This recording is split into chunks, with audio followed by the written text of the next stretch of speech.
Ever since I was a boy, I've had a simple dream.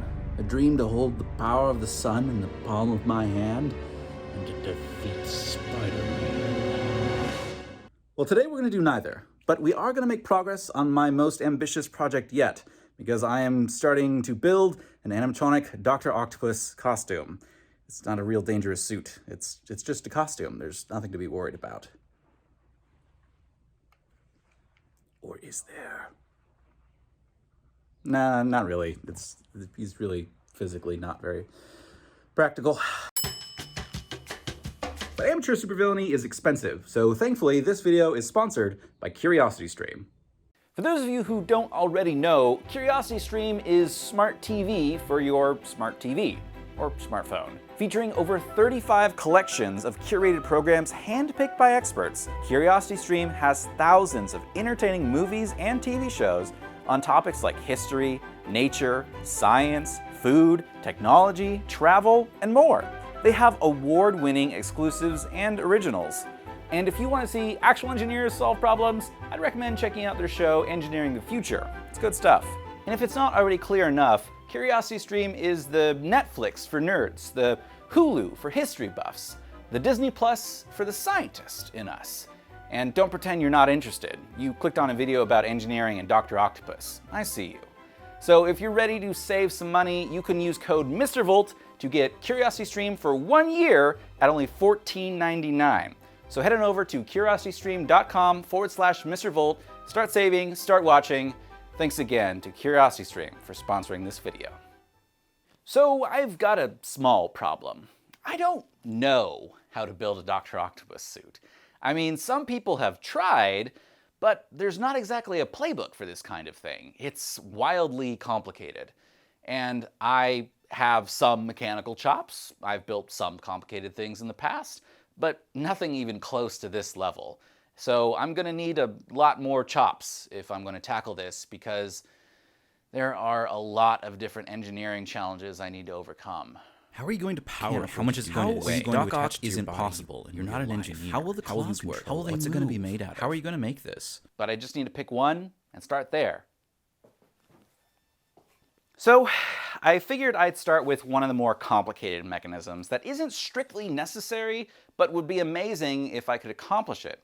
See, Dr. Octopus doesn't walk around with his tentacles fully extended all the time. They can retract behind his back to reasonable lengths. Now, I'm not saying I can completely hide them or make something that appears out of nowhere, but it's totally plausible to make a mechanism that contracts and expands. The real trick is making one that fits within, that tentacular diameter. And I don't know how to do that, so I'm just gonna meditate on it, wait till it comes to me. And by meditate, I mean spend dozens of hours on YouTube researching robotic tentacles. Now, I'll let you guys in on a little secret.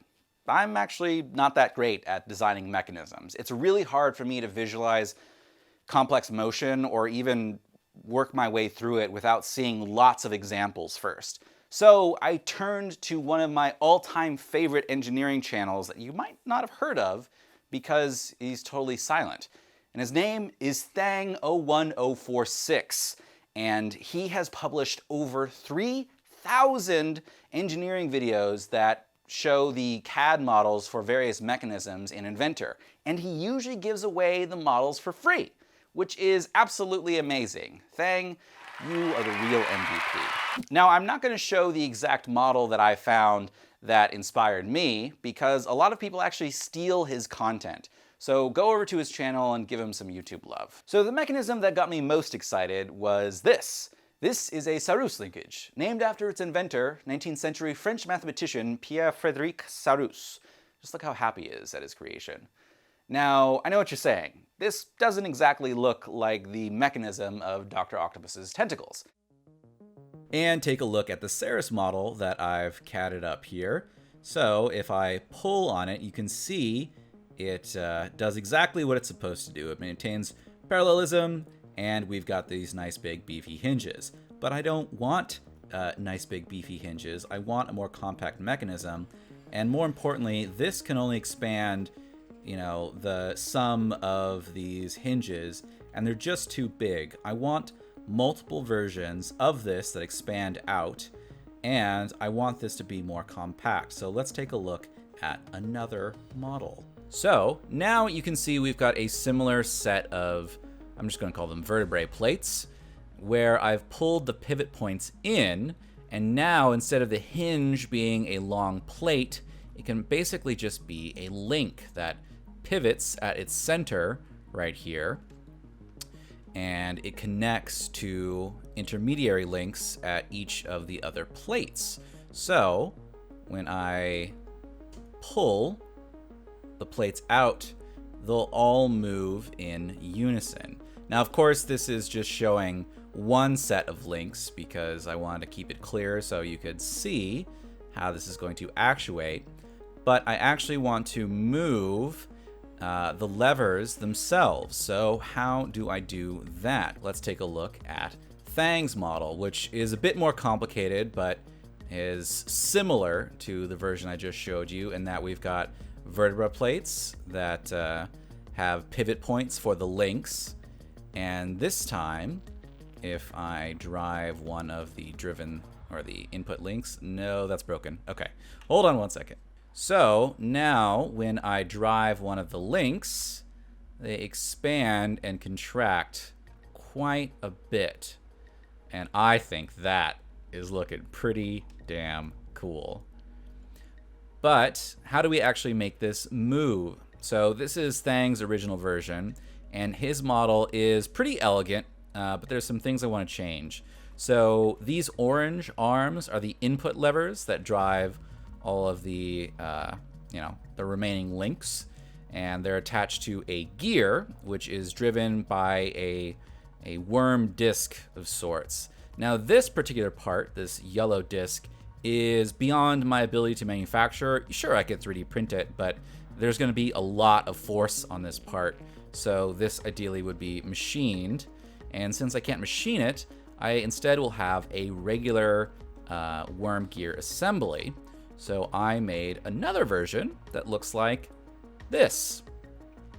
So my version, let's just get rid of those, is somewhat similar. We have the input shaft, so let's start at the very beginning. Right now I'm just going to test it out with a beefy NEMA 23 stepper motor, a coupler to the drive shaft, which has a miter gear up here that mates to another miter gear, which drives one of the worms, which will drive the worm wheel, which is attached to the input arms. So these are the actual mechanisms that are going to push up and down. Now, a big benefit of using a worm gear assembly is that they're inherently not back drivable, which is good because anything pushing down on this will apply force on the wheel, but it will protect the motor. So the motor only has to drive the worm gear assembly, which has considerable mechanical advantage. In fact, the model that I picked up has a 27-to-1 ratio. So every 27 revolutions of the input shaft will only result in 1 revolution of the output gear as well. So let's test out this model in the real world to see what it looks like and see how it works.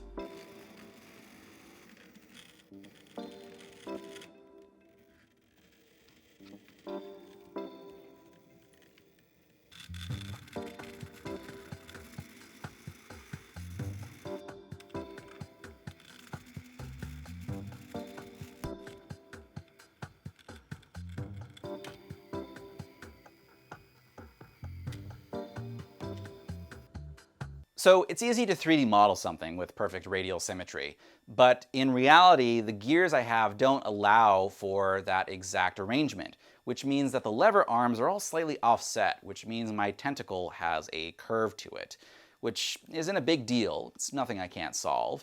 And in fact, 1 out of 4 robotic tentacles has a natural curve. It's totally fine.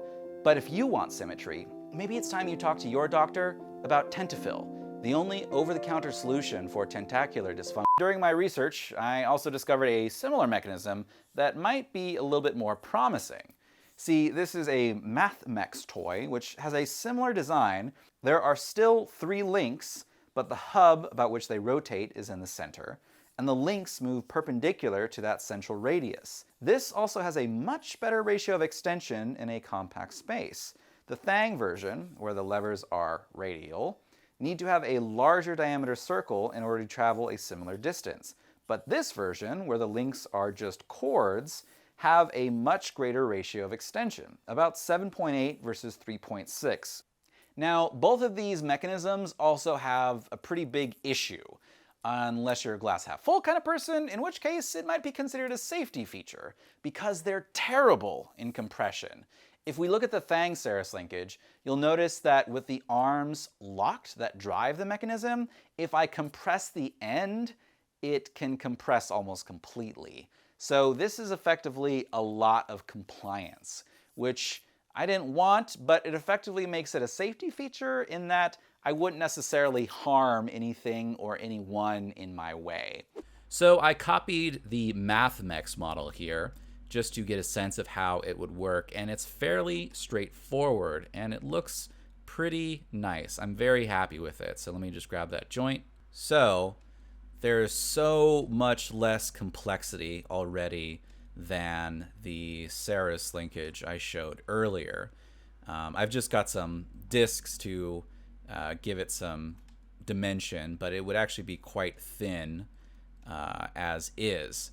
Now, this will be driven differently. Instead of driving each of the arms independently, which is tricky to do evenly, I am going to drive one of the core hub plates. And the simplest way I can think to do that is with a lead screw. So I made this model, which is my lead screw based extensor assembly. So we still have hubs in between, a series of hubs and 3 links per hub, all symmetrical, all with radial symmetry. And let me pull this out so you can actually see it. Yes, I know that Fusion has the ability to animate joints, but it seems to struggle with this particular model. However, if I manually pull any of the elements, you can see how far it extends, which is very exciting. So this right here, this piece is the Acme nut and the threaded rod. So the motor is fixed to this base, which is fixed to this plate that allows these links to pivot, which is attached to the driven links right here. So as the as the Acme threaded rod spins, this will try and pull up, and this will force all of the links to rotate about those hex hubs. But this can actually expand quite a bit. So if I pull this all the way out, of course, there's a certain point where they start to intersect. I didn't limit those joints. But you can see that's already extended 700 millimeters, which is pretty substantial given how compact this mechanism is. And that is very exciting. But how does it work in the real world? Well, let's test it out.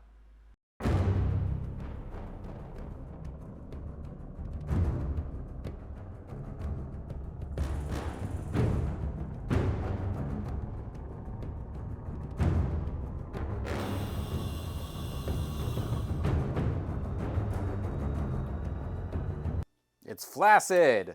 Ah. Well, I think this needs a little bit more work.